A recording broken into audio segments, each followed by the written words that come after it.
मुल्क की एक सबसे अहम ओहदे की तैनाती के बाद आज जनरल आसिम मुनीर ने पाक फौज के 17वें सिपह सलार की कमान संभाल ली। दूसरी तरफ मुल्क की सियासत में फिर से एक भूचाल आया हुआ है। पीडीएम और खास तौर पर नून लीग को समझ नहीं आ रही कि करें तो करें क्या। जरदारी एंड कंपनी मुश्किल का शिकार। इसहाक डार की डार इकोनॉमिक्स एक बार फिर मेलोड्रामेटिक बनती जा रही। पाकिस्तान में बिजली और गैस का मसला संगीन होता जा रहा है। अब तक IMF के साथ अगले इजलास के इम्कान नजर नहीं आ रहे।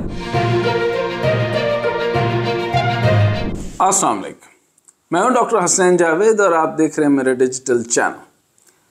मुल्क की एक सबसे अहम ओहदे की तैनाती के बाद आज जनरल आसिम मुनीर ने पाक फौज के 17वें सिपह सलार की कमान संभाल ली।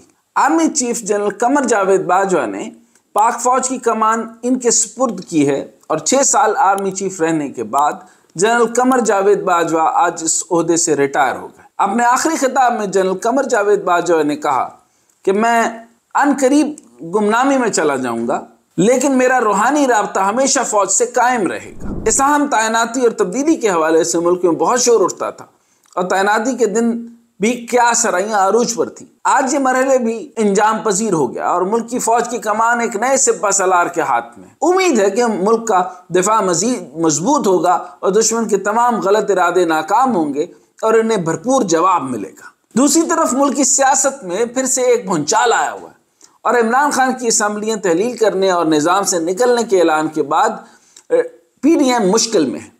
खबरें हैं कि पीटीआई की कोर कमेटी ने असम्बलियाँ तहलील करने या न करने के तमाम इख्तियारात इमरान खान को सौंप दिए। शाह महमूद कुरैशी ने कहा कि असम्बलियाँ तोड़ने के मामले पर पार्टी की मरकजी क़यादत ने इमरान खान के फैसले की तौसीक कर दी है और वज़ीर आला KP भी असम्बली तोड़ने पर रजामंद है। यानी अब सिर्फ इमरान खान की तरफ से एक ऐलान होना बाकी है, मगर इमरान खान शायद खेलने के मूड में है। अब पंजाब असम्बली सियासत का मरकज बन चुकी है। पीडीएम जानती है कि KPK में कुछ नहीं कर सकती, तो अब सारा जोर पंजाब असम्बली को तहलील करने से बचाने पर लगाया जा रहा है, मगर पीडीएम और खास तौर पर नून लीग को समझ नहीं आ रही कि करें तो करें क्या। गवर्नर राज लगाने और वजीर आला को एतमाद का वोट लेने और फिर तहरीक अदम एतमाद लाने के तमाम तरीकों पर तो गौर किया जा रहा है, मगर बात बनती नजर नहीं आ रही। इधर चौधरी ने परवेज इलाही से भी पीडीएम को चैलेंज दिया है कि तहरीक अदम एतमाद लाने का जिसे शौक है वो ले आए और साथ में ये भी कहा कि इनके बस की बात नहीं। चौधरी परवेज इलाही टेक्निकल तरीके से खेल रहे हैं, जैसे कि पंजाब असम्बली में इजलास चल रहा है। इसी को बुनियाद बनाकर चौधरी परवेज इलाही ने कहा कि असम्बली इन सेशन हो तो तहरीक अदम एतमाद पर वोटिंग नहीं हो सकती। असम्बली इन सेशन हो तो एतमाद का वोट लेने का कहा भी नहीं जा सकता और ना ही गवर्नर राज लग सकता है। हमने तमाम काम आइन और कानून के दायरे में किए। परवेज इलाही वाज़ेह कर चुके हैं कि पंजाब असम्बली में तहरीक इंसाफ और काफ लीग के अरकान की तादाद 191 अपोजिशन अकलियत में है और अकलियत में ही रहेगी। यानी नंबर गेम बदलने वाले आसिफ जरदारी को भी खुला चैलेंज दिया जा रहा है। अगर वो नंबर बदल सकते हैं तो बदल लें। इमरान खान बड़े तहम्मुल से सियासी शतरंज खेल रहे हैं और इमरान खान को कोई जल्दी नहीं। जिस तरह इसे लॉन्ग मार्च शुरू करने से लेकर इस्लामाबाद पहुंचने की स्ट्रैटेजी अपनाई, लॉन्ग मार्च की तारीख देने से लेकर लॉन्ग मार्च के पिंडी पहुंचने तक हुकूमत को जिच किया, अब निज़ाम से निकलने के ऐलान के बाद तहम्मुल से हर चाल चल रहा है। जबकि दूसरी तरफ जरदारी एंड कंपनी मुश्किल का शिकार कि असम्बलियों को तहलील से बचाएं या फिर इंतखाबात का ऐलान करें, मगर पीडीएम इलेक्शन में जाने से भी डर रही है कि आवाम महंगाई से बुरा हाल है। अब पीडीएम को सिर्फ तोशाखाना केसेस में अदालतों के जरिए इमरान खान की नाअहली जैसे फैसलों का सहारा है कि शायद इन फैसलों से इमरान खान को अगले इलेक्शन में बड़ी कामयाबी से रोका जा सके। मगर इमरान खान अब किंग मेकर बन चुका है और अगर इमरान खान को टेक्निकल तरीके से नॉकआउट भी किया जाता है तो पाकिस्तानी सियासत इमरान खान के बगैर नहीं हो सकती। अगर इसे खुद नहीं खेलने दिया जाएगा तो वो खिलाएगा। जिन लोगों की आंखें खुली हैं और जिन्हें मुल्क की मईशत की समझ है, वो अच्छी तरह जानते हैं कि मुल्क को इस वक्त शदीद माली बहरान का सामना है और माशी हालात तेजी से खराब हो रहे हैं। कारोबारी एतमाद कम तरीन सतह पर है, यानी सारी दुनिया आप पर एतमाद नहीं कर रही और फॉरेन डायरेक्ट इन्वेस्टमेंट यानी जो लोग इधर कंपनियां लाना चाहते हैं वो नहीं ला रहे, यानी चाइनीज भी इधर नहीं आ रहे, समझ लीजिए। बैनुल अक़वामी दर्जाबंदी और मार्केट के जज्बात मनफी हैं। मनफी से समझ लीजिए कि नेगेटिव पॉइंट्स हैं सारे के सारे, कौन इधर क्या बिजनेस करे, किस तरह का बिजनेस करे, इंपोर्ट कौन सी करे।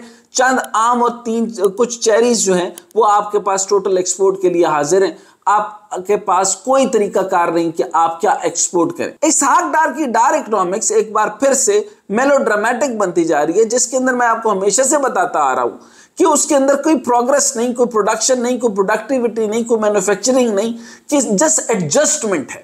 अच्छा लफ्ज अगर आप चाहते हैं, और डार साहब अगर नाराज ना हो, क्योंकि वो मेरे से काफी नाराज रहते हैं, तो मैं थोड़ा सा ये बात कर दूं मोहब्बत के साथ कि आप जो है वो एडजस्टमेंट में रहते हैं। अगर आपको मेलोड्रामेटिक ना भी कहूं तो एडजस्टमेंट का मतलब होता है खाता ऊपर से करके थल्ले कर देना, थल्ले से करके थोड़ा सा आगे पीछे करके बैलेंस शीट को बराबर करते हैं। तो ये आप इसको मेलोड्रामेटिक कहते हैं। तो अगर मैं आपको मेलोड्रामेटिक बुरा लगता है तो मैं इसको एडजस्टमेंट कह देता हूं।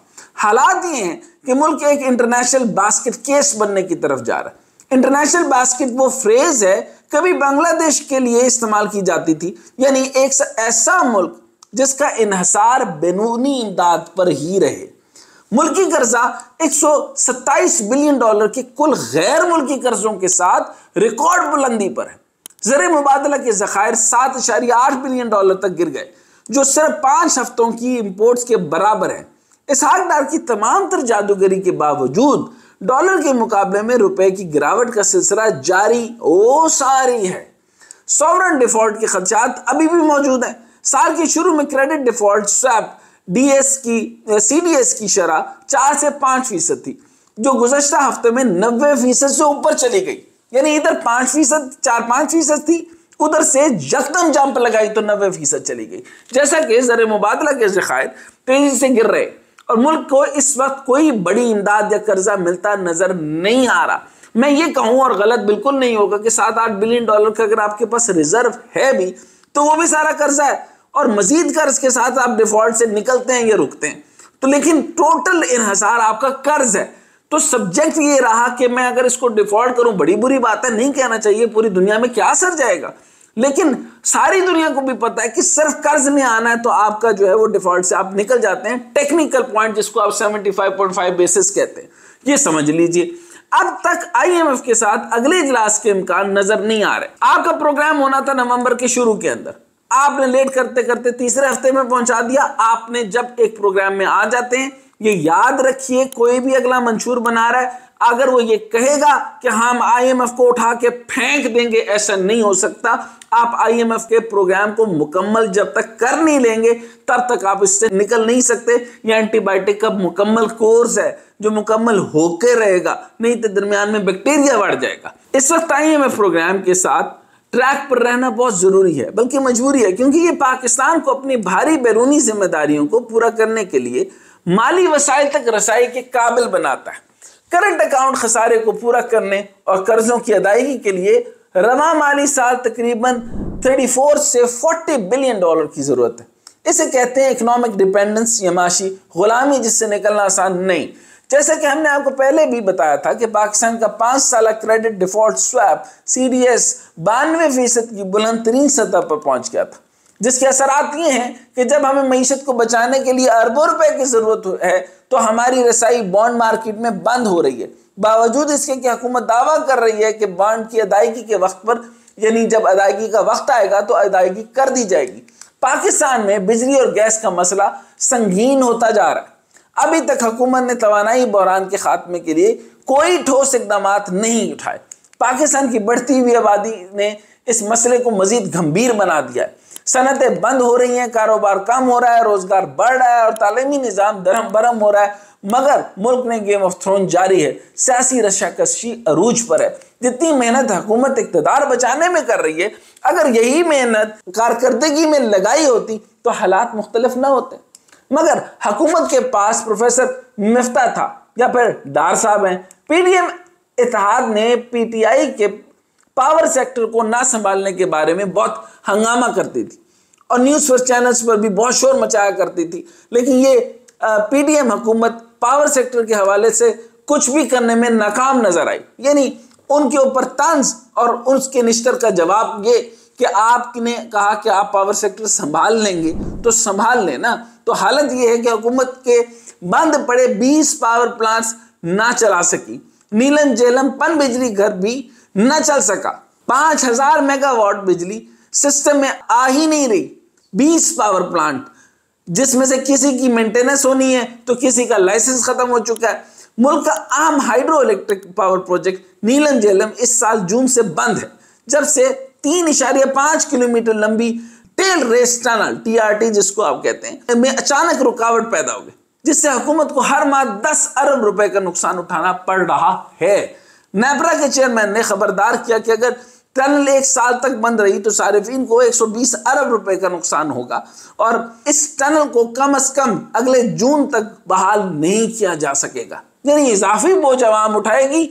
मुल्क में गैस बहरान की वजह से इंडस्ट्री को अलग मसाइल का सामना है। बिजली चोरी और लाइन लॉसेस की बात तो हम करते ही रहते हैं, मगर आपको गैस लीकेज और चोरी के नुकसानात का अंदाजा नहीं है। एक रिपोर्ट के मुताबिक अनअकाउंटेड फॉर द गैस या UFG जो कि 18% है की वजह से पाकिस्तान को सालाना तकरीबन $4 बिलियन का नुकसान हो रहा है। अब ये सालाना नुकसान है और इस नुकसान की तरसील के निजाम को बेहतर करने से रोका जा सकता है, जिसमें $400 मिलियन की सरमायाकारी दरकार है, मगर मुल्क के पास तो पैसे ही नहीं है। ये वाला जुमला मैं आपको, अगर मैं 1947 में भी पैदा हुआ होता तो तब भी मैं यही कह रहा होता और आज से यही कहता, मुल्क के पास पैसे ही नहीं। पाकिस्तान अब 27वीं IMF प्रोग्राम में शामिल है। जब तक स्ट्रक्चरल मसाइल को हल नहीं किया जाता, मुल्क स्लो ग्रोथ, कम सरमायाकारी, बड़े खसारों और बढ़ते हुए कर्जों और महंगाई के जाल में से नहीं बच सकेगा। ये आप समझ लीजिए, अपने ज़हन नशीन कर लीजिए, अपने ज़हनों में बिठा लीजिए। चाहे पर कितने ही डार हैं या डार के डार बदले जाएं, या मुल्क बूम बस साइकिल से नहीं निकल सकता और ना ही IMF के चुंगल से।